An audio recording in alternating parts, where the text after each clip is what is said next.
নমস্কাৰ শ্ৰদ্ধাৰ শিক্ষাগুৰুসকল, আশা কৰোঁ আপোনালোকে নিশ্চয় ভালেই আছে। ৰাজ্যত ব্যাপক প্ৰকট গৰমৰ কাৰণে স্কুলসমূহ ৰাতিপুৱাৰ পৰা আৰম্ভ কৰিবলগীয়া হৈছে। ইমান কষ্টৰ মাজতো শিক্ষকসকলৰ পোষ্টসমূহ প্ৰাধিকৰণ নকৰাত শিক্ষকসকলে কিন্তু অসন্তুষ্ট প্ৰকাশ কৰিছে। সদৌ অসম অপ্ৰাধিকৃত শিক্ষক কৰ্মচাৰী সংস্থাই দীৰ্ঘদিনৰ পৰা জনাই অহা দাবীৰ প্ৰতি সঁহাৰি জনাবলৈ ৰাজ্য চৰকাৰৰ বাধ্য হৈ যোৱা 1 জানুৱাৰী 2006 বা তাৰ পূৰ্বে স্থাপন হোৱা শিক্ষানুষ্ঠানসমূহৰ প্ৰাধিকৰণ কৰিবলৈ বিধেয়কৰ প্ৰস্তুতি দিছপুৰত আৰম্ভ হৈছে।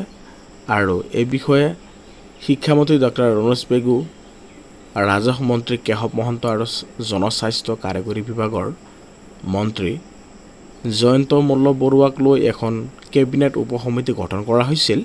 আৰু এই কেবিনেট উপসমিতিৰ সৈতে প্ৰাধিকৰণৰ বাবে প্ৰস্তুত কৰা খচৰা বিধেয়ক সন্দৰ্ভত মুখ্যমন্ত্ৰী ডক্টৰ শৰ্মাই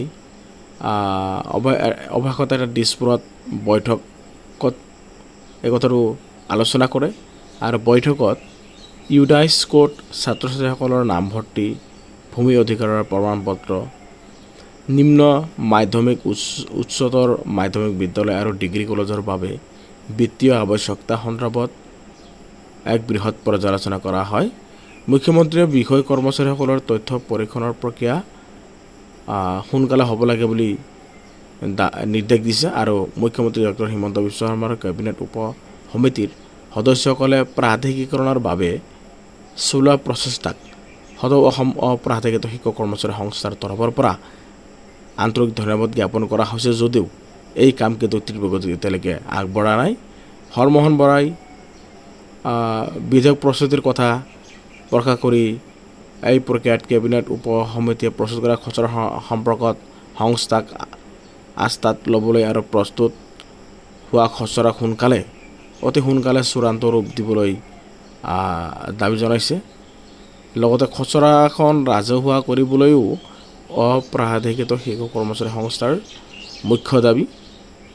সমান্তৰালভাৱে 2001, 2013 আৰু 2021 চনত প্ৰাধিকৰণৰ পৰা যিসকল বঞ্চিত হৈছে, এই বঞ্চিত শিক্ষক কৰ্মচাৰীসকলৰ ভিতৰত যিসকল যোগ্য তেওঁলোককো এই প্ৰক্ৰিয়াত ইনক্লুড কৰিব লাগে বুলি অন্তৰ্ভুক্তকৰণ কৰিব লাগে বুলি দাবী জনাইছে।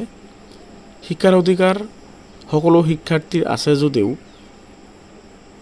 অপ্ৰাধিকৃত হৈ থকা শিক্ষানুষ্ঠানসমূহত এতিয়াও পৰ্যাপ্ত বিনামূলীয়া পাঠ্যপুথি যোগান দিয়া নাই। ছাত্ৰ ছাত্ৰীসকলৰ ভৱিষ্যতৰ প্ৰতি লক্ষ্য ৰাখি অনতিবিলম্বে পাঠ্যপুথি যোগান ধৰা, লগতে 2023 চনৰ 1 এপ্ৰিলৰ পৰা নিম্ন প্ৰাথমিক আৰু উচ্চ প্ৰাথমিকৰ ছাত্ৰ ছাত্ৰীসকলৰ বন্ধ কৰি ৰখা MDM অৰ্থাৎ মধ্যাহ্ন ভোজন পুনৰ যোগান ধৰিবলৈ সংস্থাই দাবী জনাই আহিছে। ৰাজ্য চৰকাৰে যিহেতু অপ্ৰাধিকৃত শিক্ষানুষ্ঠান প্ৰাধিকৰণৰ প্ৰক্ৰিয়াৰ হাতত লৈছে, সেয়েহে হাইস্কুলসমূহৰ নৱম মান ছাত্ৰ ছাত্ৰীসকলক চাইকেল আৰু হায়াৰ ছেকেণ্ডাৰী, ছিনিয়ৰ ছেকেণ্ডাৰীসমূহৰ ছাত্ৰ ছাত্ৰীক নিযুত মইনা আঁচনিৰ অন্তৰ্ভুক্ত কৰিবলৈ সদৌ অসম অপ্ৰাধিকৃত শিক্ষক কৰ্মচাৰীসকলৰ যি সংস্থাৰ যি সভাপতি আছে হৰমোহন বৰা ডাঙৰীয়াই তেওঁলোকৰ এই কামসমূহ কৰিবলৈ নিৰ্দেশ দিছে। লগতে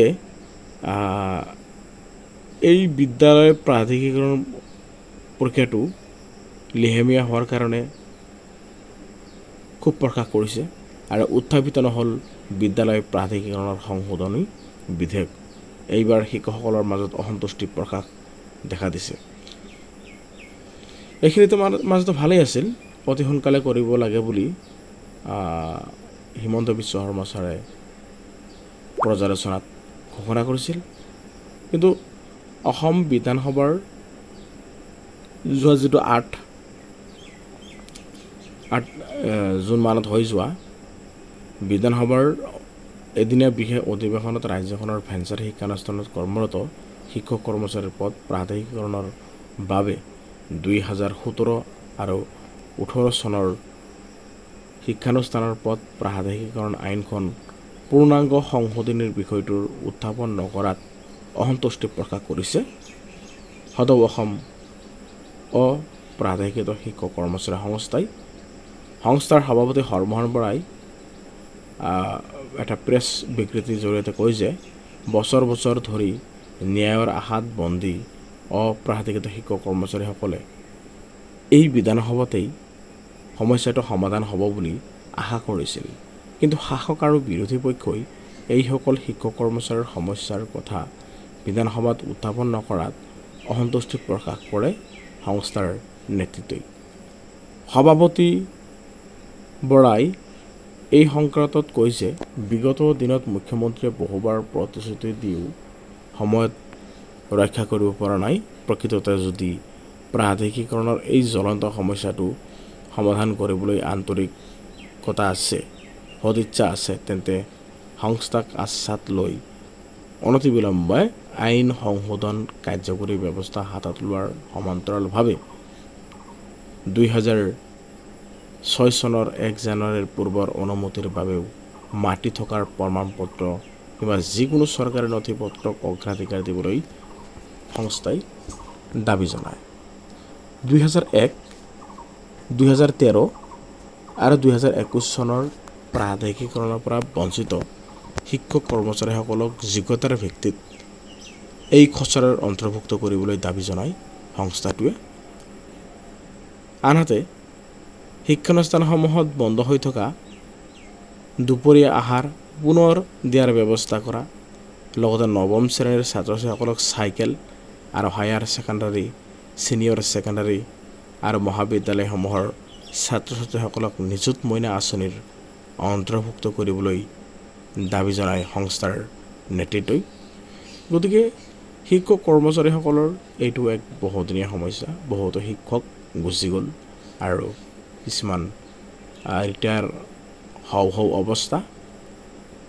মাননীয় মুখ্যমন্ত্ৰীগৰাকীয়ে এই সমস্যাটো সোনকালে সমাধান কৰিব বুলি এখন যি কমিটি বনাই দিছিল, সেই কমিটি কিন্তু এতিয়ালৈকে কমিটি হৈ থাকিল।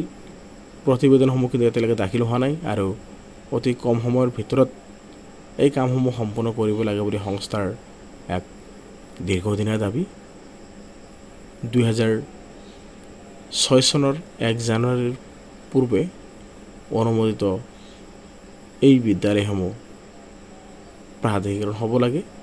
লগতে তেওঁলোকৰ যি MDMৰ সমস্যা, এই MDM অৰ্থাৎ মধ্যাহ্ন ভোজন, PM পোষণ, এইটো পূৰ্বৰ দৰে বাহাল ৰাখিব লাগে আৰু free text book, free cycle, নিযুত মইনা আঁচনি এইকেইটাও তেওঁলোকক পুনৰ বিতৰণ কৰিব লাগে বুলি সংস্থাৰ দীৰ্ঘদিনীয়া দাবী।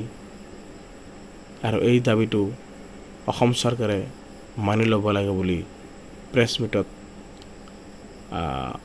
হৰমোহন বৰা ডাঙৰীয়াই অলৰেডি জনাই দিছে। আৰু সেইমতে অতি কম সময়ৰ ভিতৰত যাতে তেওঁলোকে সুফল লাভ কৰে তাৰ কাৰণে অসম চৰকাৰক আহ্বান জনাইছে।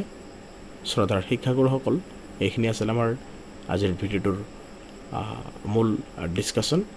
পৰৱৰ্তী আপডেট আমি আপোনালোকক সময়মতে আমি জনাই থাকিম। ধন্যবাদ।